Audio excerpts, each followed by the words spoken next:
chilly Thirsty Thursday. Look what we got here. We finally got the EBZ 8550 on the rack, filled it up with fuel, getting ready to use it for the first time.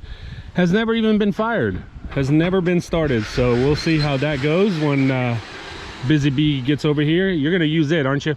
So we're doing these two, obviously mulching all the leaves. The back of this one, we just blow all the leaves to the corner, so that's where the stand-on blower will come in handy. But Busy Bee, did I tell you I got some gator blades? Are you excited to see how they do? I'm excited to see how they do. So the Bumblebee got brand new Ferris blades, and we used it yesterday for a little bit, the few yards that we were able to squeeze in, and it did great, didn't it? Yeah, it really did a good job. Here they are. Pretty good, pretty good.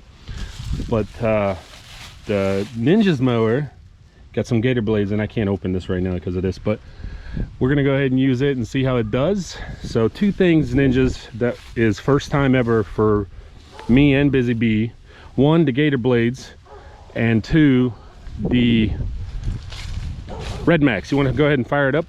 Let's see how. So look at you, man. You walking like a little wet doggy. Come on now. You cold? It's a little different there. Let's see how that is. Yeah, look at that. And then you got a little stop button. Ooh, the fancy. Make sure you choke it. Make sure you how many times do you press it? Usually 3. 3? No, usually about 5 or 6 for the first time. 5 or 6. At least. All right. First time ever.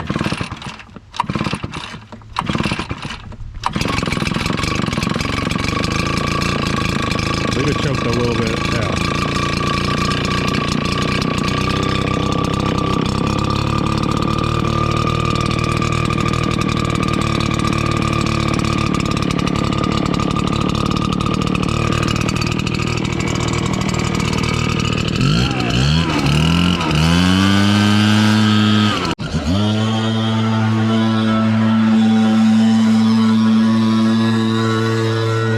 Less bulkier overall. Oh, yeah, for sure. And the weight wise, you would say is just a little bit lighter. Nice. Okay, cool. Well, Ninjas, we're gonna go ahead and get started. I'll set you up.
Alright, Ninjas, I can definitely tell a huge difference with the gator blades. A huge difference.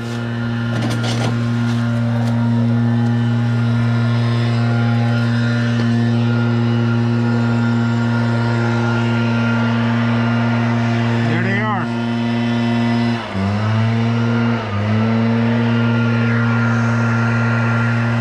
I mean, I have to make several passes, but I have to do that anyway. Even with the high lifts, it just feels like, let me take my mask off. It just feels like it shreds it better. It shreds it really good. I mean, you can tell it cleaned up that yard really nicely. And that one too. So I'm gonna head back to that one with this bad boy, and we're gonna just, what we do in the back is we blow the leaves to the corner. We don't have to mulch back there. That's what the customer requested. While I'm doing that, Busy Bee's gonna get the corners, and then on back of this one, we do mulch it just like the front. But yeah, really really does a good job, and the power chute blocker does a really good job as well.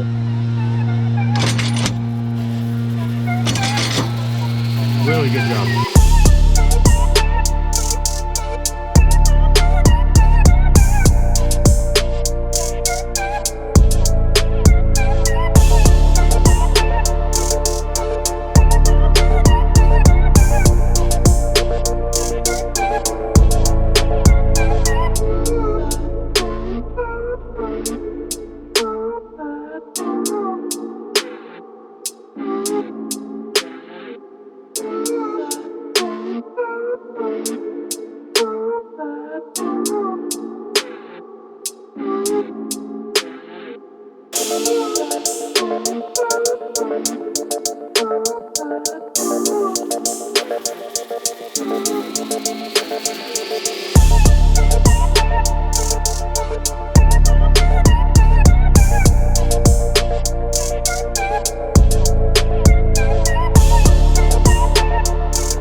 So on this one, ninjas, I'm gonna let Busy Bee mow, trim, blow everything, just basically the yard, mulch up a lot of the leaves. You might want to use the Ninjas mower maybe, or you can use the Bumblebee. You'll just have to run over it a few extra times, whatever you want to do. But while he's doing that, I'm gonna go ahead and cut this tree for her. Huh? On 4. 4. I'm gonna go ahead and cut this tree. Customer decided that they want this tree completely gone. I'm talking about this little one here, not the big one. So I'll be doing that, and I'll probably just stack up the wood behind this stuff.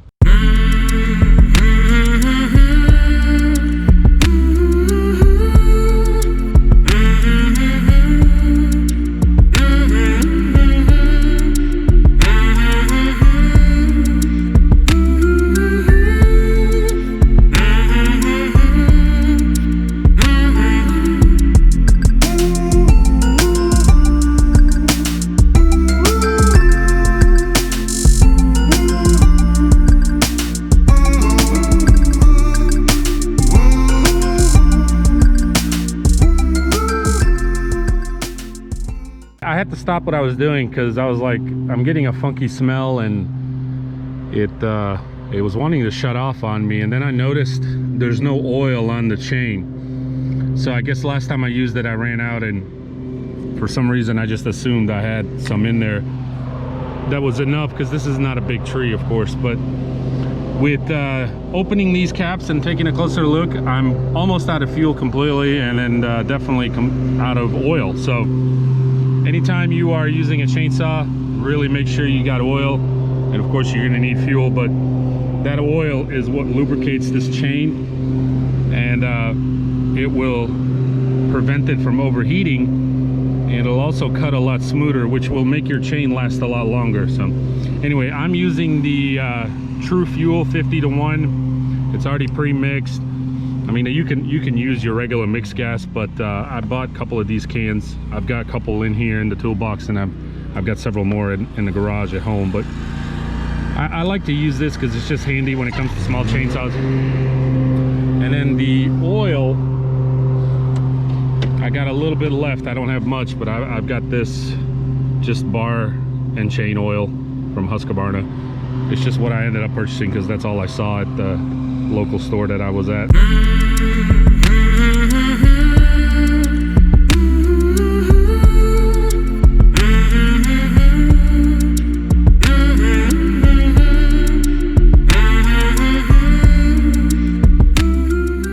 Well, I found another one that I got.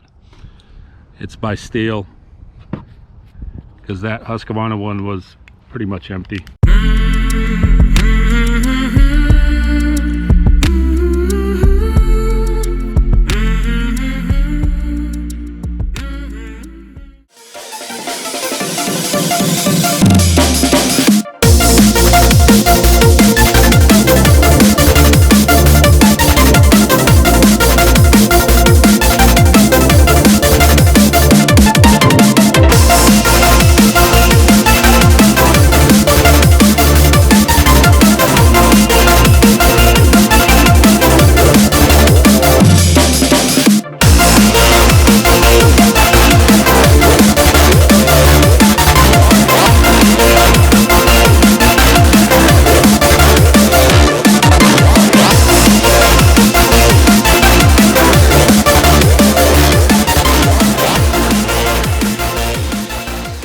it's done. It was a small little, I think, crepe myrtle. And you can see the chainsaw. I don't know if you can see it on camera. It's still smoking. I've got a bad chain. I got a new one, but I was like already in the middle of it. It's not a big deal, not a big job. So I just went along with it. But yeah, this chain is freaking shot. So whatever it was last time that we used it, this chain is shot. I was very tempted to come back to Tiny and get the big boy down there that I got, which is the CS501P.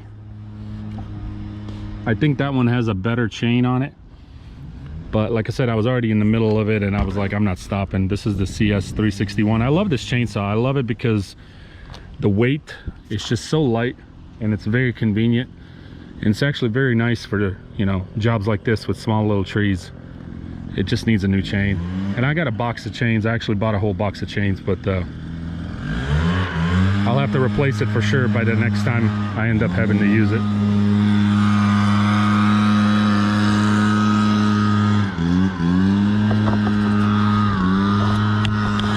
An interesting story how I got this yard.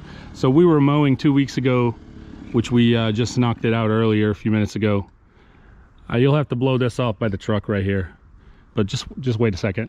And we were up there 2 weeks ago and we were mowing, and this lady drove by, stopped and said, hey, can you come mow my yard? And I was just thinking, okay, yeah, sure, let me go look at it. So I rode my mower down here and met her, and I looked at the yard. Not a big deal, small little granny yard.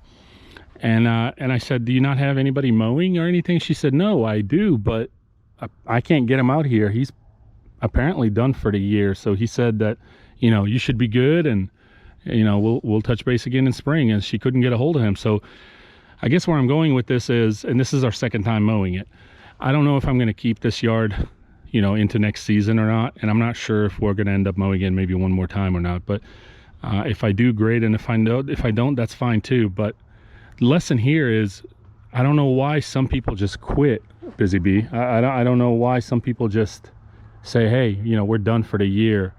You know, you should be good. Clearly she needed her yard mowed 2 weeks ago and today. So I don't know, you know, don't do that. My advice would be, don't do that. Don't just quit, and don't like ignore your customers just because you called it quits.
So we are here at this one where we have to go up the long driveway, the long driveway style.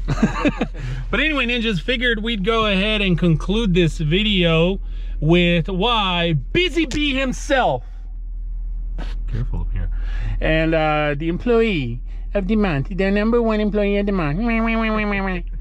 Why did you, first of all, what did you get? About 2 weeks ago, I got pulled over for rolling through a stop sign. So, Busy Bee ninjas did a California roll. Isn't that what they call it? Yep. So, what did he pulled you over and he said what? You didn't come to a complete stop sign? Yep. Are you admitting that? Yeah, I did do that. Why would you roll through a stop sign, Busy Bee? I wasn't no cars coming. Okay, so, did you get the ticket? Yeah, I got that. Okay, and how did that go? It went pretty good. We didn't say nothing to each other. Of course, I expected that, man, of a few words. You're probably forced to talk right now, aren't you? Nah. No. Okay, so you got a ticket, and then that was it. He gave you a ticket, gave you a license back, and you went on. Yep. What happened when you left? Well, I just pulled out, and I guess. Oh, did you just say you pulled out? All right, so this is where the disorderly conduct comes in, because Busy Bee pulled out too quickly.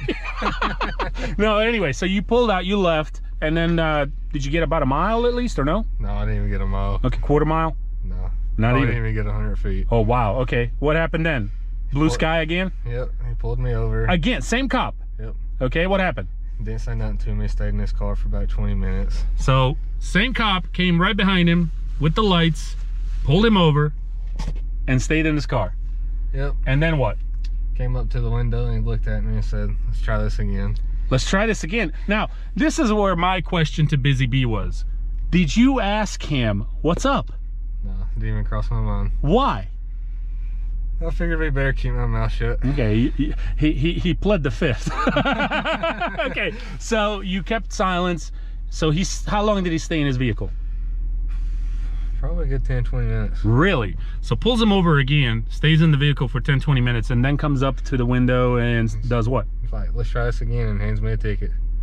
Let's try this. Now, he didn't ask for your license and stuff, of course, because he's had all that info. Let's try this again, and hands you another ticket. Yep. Did you look at the ticket? No, I didn't do that. So you just accepted the ticket. I was ready to get out of there. Busy Bee, you just accepted the ticket again without even asking, what the heck is this? Yep. Okay, so when did you look at the ticket? When I got home. So Busy Bee was like, pull me over again, okay. Sitting in the car.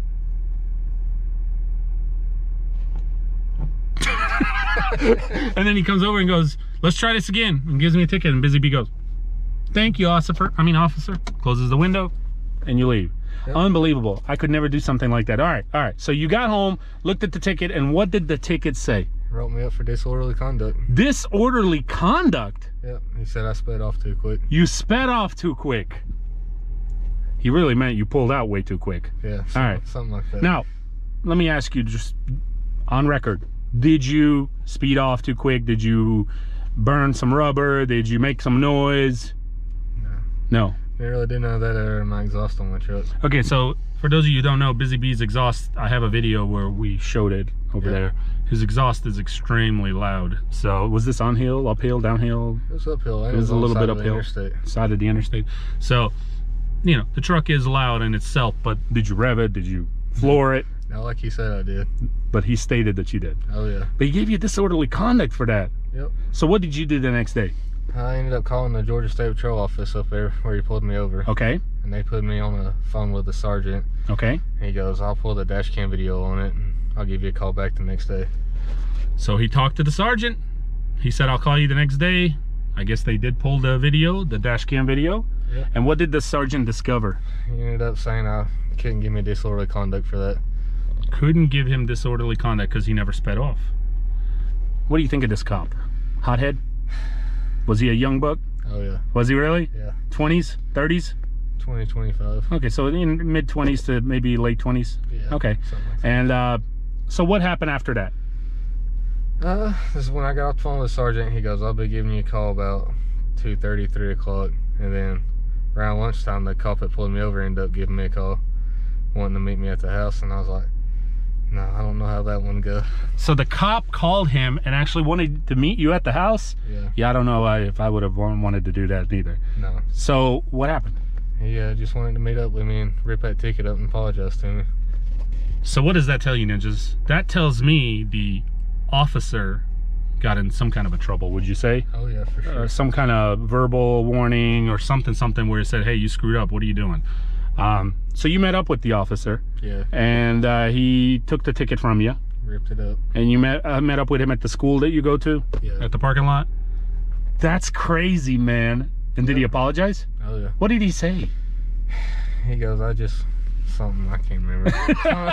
Something off the top of his head. Something I mean, did he say, I'm sorry, like I screwed up, or hey, that wasn't right of me, or? little bit, but he came off as a smart aleck still. He still came off as a smart aleck. Yeah. Hey, at least you don't have a disorderly conduct charge on your record that you did get on the ticket. And not only, you know, did he have to pay another fine, of course, but I got that one dropped too. No, I was talking about the disorderly conduct. Yeah. You know, that was probably going to be a ticket, but worse than that is when that stays on your record. That's not good, right? No. But what about the rolling California? He ended up dropping that ticket. So he ended up dropping that. Oh, ninjas. This was it a state trooper? Yeah. Yeah. This state trooper, he got into some trouble. Not only did he personally call Busy Bee and say, let's meet up personally so I can get those tickets from you and get them ripped up, but he apologized. And on top of that, he got the ticket with the California roll dropped too? Both of them. All right, all I got to ask is one question. What'd you have to do to get all this done? Not much. That's crazy. That's something, you know, you don't hear often. I've never heard anything like that. I sure as heck never heard of an officer calling and apologizing and saying, hey, let's meet up somewhere so I can go ahead and get those tickets from you. You're one lucky young man. Yeah. You really are. I mean, you wouldn't want that on your record, for one, and two, just money. I mean, the stop ticket probably wouldn't be much, but I don't know what the disorderly conduct would be. He said looking about $1,500 to $2,500. Excuse me, come again? What'd you say? He said about $1,500 to $2,500. What? That's what the sergeant told me. At the end of the day, he ended up calling the sergeant. They ended up reviewing the dash cam, and next thing you know, everything gets dropped. So I guess where I'm going with this is, don't just sometimes accept the outcome, especially if you know you're innocent and something is doesn't feel right. You feel like somebody's coming, you know, he was hammering down on you, you know, basically showing you who's the boss of the road. Yeah. And but you know, he ended up calling the sergeant and it got cleared up. So, you know, I don't know. Anyway, I thought I'd share this with you. Thank you for sharing it, and I'm glad that worked out for you, of course, for the better. I hope you guys enjoyed overall. Thank you so much for tuning in for another video. We're gonna go knock out this one and hopefully one more, which is right up the road, before we lose a little bit of sunlight that we have left. And then we'll see you in the next one, maybe tomorrow. Hey, this weekend we got to slang a bunch of crap again, so we'll see you then. Take care. Peace. Bye, Busy Bee. Saving green.